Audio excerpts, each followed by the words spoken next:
22일 동안 이뤄진 공식 선거 기간 동안 유세와 TV토론에서 나온 후보들의 발언도 논란에 휩싸였습니다. 먼저 민주당 이재명 후보, 유세 중에 나왔던 이 발언이 많은 커피 사장님들을 화나게 만들기도 했었습니다. 닭죽을 팔지 말고 커피와 차를 팔아라. 닭 5만 원 주고 해봐야 땀 삘삘 흘리고 막 1시간 동안 고아가지고 팔아봐야 3만 원밖에 안 나오지 않냐. 그런데 커피 한 잔 팔면 8천에서 1만 원을 받을 수 있는데 원가가 내가 알아보니까 120원이더라. 예. 저게 선거운동 시작하자마자 5일 만에 나왔던 문제였잖아요. 네, 맞습니다. 지난달 16일이었고요. 전북 군산 유세에서 경기도지사 시절에 추진했던 계곡 정비 사업을 설명하는 과정에서 한 이야기입니다. 그 설명하는 과정에서 계곡에 불법 영업을 하던 상인들을 거론을 하면서 커피 원가 120원 발언이 나왔던 건데요.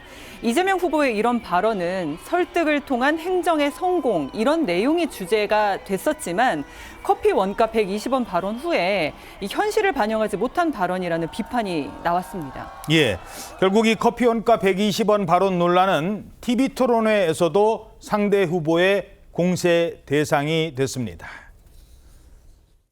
커피 원가가 지금도 120원이라고 생각하십니까? 커피의 원재료 값은 제가 말씀드렸던 2019년 봄경 정도에는 120원 정도 한 게 맞아요. 거기는 인건비나 또는 시설비 같은 게 감안되지 않은 거죠.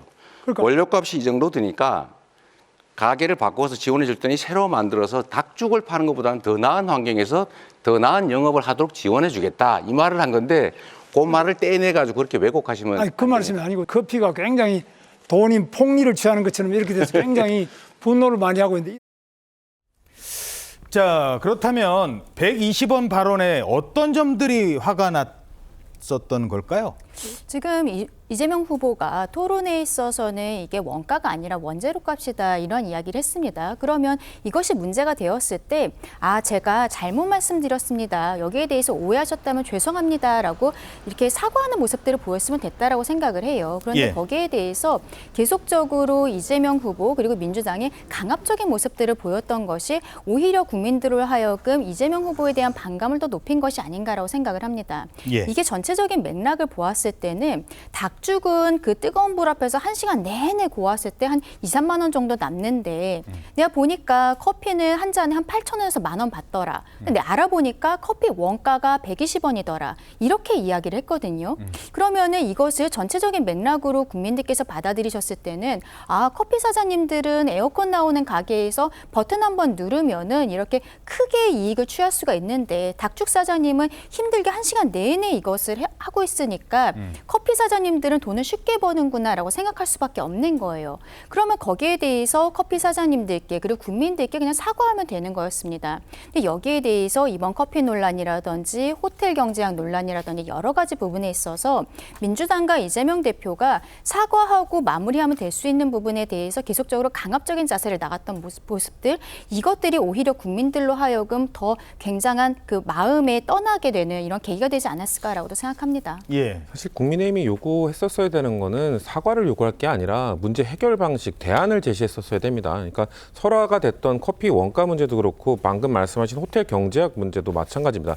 호텔 경제학도 그 사진 한 장 갖고 계속 공방이 이루어지지 않았습니까? 근데 결국 그 호텔 경제학을 통해서 우리가 이야기했어야 되는 부분은 국가 재정 지출을 확대할 것인가, 줄일 것인가 이 부분에 논점을 집중했었어야 되거든요. 근데 국민의힘은 계속해서 그것과 관련해서 사과하라, 잘못된 경제학임을 인정하라 이쪽에만 쏠리다 보니까 그 근본적인 문제를 해결하지 못했어요. 그리고 거북선 문제도 마찬가지입니다. 거북선 문제 역시 지역경제 활성화를 위해서는 어떤 대안을 가지고 우리가 어떻게 논의할 것인가를 이야기해야 되는데 그 당시 거북선, 웨이크보드 사업 그 관련된 그것만 파고다 보니까 지금 오히려 거북선 상인 관계자들이 그 이후에 문제 해결을 위해서 국민의힘 관계자들은 잘 오지 않는다 이런 볼멘 소리를 하지 않습니까? 이런 것처럼 지금 선거 과정에 있었던 설화 속에서 국민의힘은 계속해서 그냥 이재명 후보의 말꼬투리를 잡고 사과만 요구하고 새로운 대안이나 자신들이 갖고 있는 비전을 제시하지 못했기 때문에 전체적인 판도를 바꾸지 못했다. 저희는 그렇게 생각합니다. 예. 자, 그런가 하면 국민의힘 김문수 후보는 공식 유세가 시작된 첫날 시장에 갔다가 이 발언 때문에 논란에 휩싸였습니다. 벤진은 미스 가락시장 이렇게 좀 뽑았어요. 그 홍보대사로 우리 가락시장 홍보대사님 임명장 하나. 이 시장에도 뭐 딴 것보다도 홍보대사가 한 분 계시면은 굉장히 이게 홍보가 많이 되잖아요. 내가 오늘 뭐 지역에 다녀도 나는 안 보고 배현진 의원만 많이. 자, 저게 어떻게 나온 발언이죠? 이게 지난달 12일에 서울 송파구의 가락시장을 찾아서 김문수 후보가 유세를 펼치는 과정에서 나왔던 발언이었는데 그때 당시에 가락시장이 위치한 송파을 지역구 의원인 배현진 의원이 선거운동을 돕기 위해서 동행을 한 상태였습니다. 그런데 김문수 후보가 시장에 홍보대사가 있으면 홍보가 많이 될 것이다. 배현진 의원 같은 분을 미스 가락시장으로 임명하면 어떻겠느냐 이렇게 언급하면서 논란이 됐었거든요. 이게 발언의 취지를 살펴보면 도소매 시장의 활성화를 위해서 대중인지도가 높은 인물이 홍보대사를 맡으면 매출에 도움이 될 것이라는 취지에서 나온 말이기는 하지만 당 안팎에서 상당한 비난이 일었던 것이 어떤 전문적인 식견을 갖춘 국회의원이 아니라 여성 의원이라는 데 보다 집중을 해서 미스라는 발언까지 사용하면서 홍보대사 역할을 운운하는 것이 적절하지 않다 이런 얘기들로 문제가 됐었습니다. 예. 김문수 후보가 가락시장 관련 경제 활성화 그런 선의를 갖고 이야기한 거라는 그 선의를 저희가 왜곡하고 싶지는 않습니다. 다만 그냥 김문수 후보가 갖고 있던 이런 성인지 감수성이나 이런 인권 감수성이 너무 옛날 사람에 머물러 있다. 그런 것들 때문에 이런 발언 설화가 이루어진 것이고 사실 김문수 후보의 그런 인지 감수성 부족한 문제는 그때 그 가락시장 때만 나온 게 아니라 그 이전에도 나왔던 적이 있었거든요. 그렇기 때문에 그냥 그 자체로 국민들께서 평가해 주실 거라 생각합니다. 예. 여기에 대해서는 정확하게 저희가 사죄드린 부분들이 있고 그리고 결국에는 맥락 자체는 홍보대사가 있었으면 좋겠다라고 이야기를 한 부분이었습니다만 미스 가락시장이라는 표현을 한 번 더 썼기 때문에 문제가 됐었던 것이죠. 저희가 다시 말씀드리지만 잘못한 부분이 있으면은 정확하게 사과를 하고 국민들께 낮은 자세로 가는 것이 정치인의 자세가 아닌가. 그것은 저희 국민의힘과 김문수 후보는 이번 선거유세 과정에서 잘 보여드렸다고 생각하는데 민주당에서는 그렇지 못한 것 같다라고 생각합니다. 예.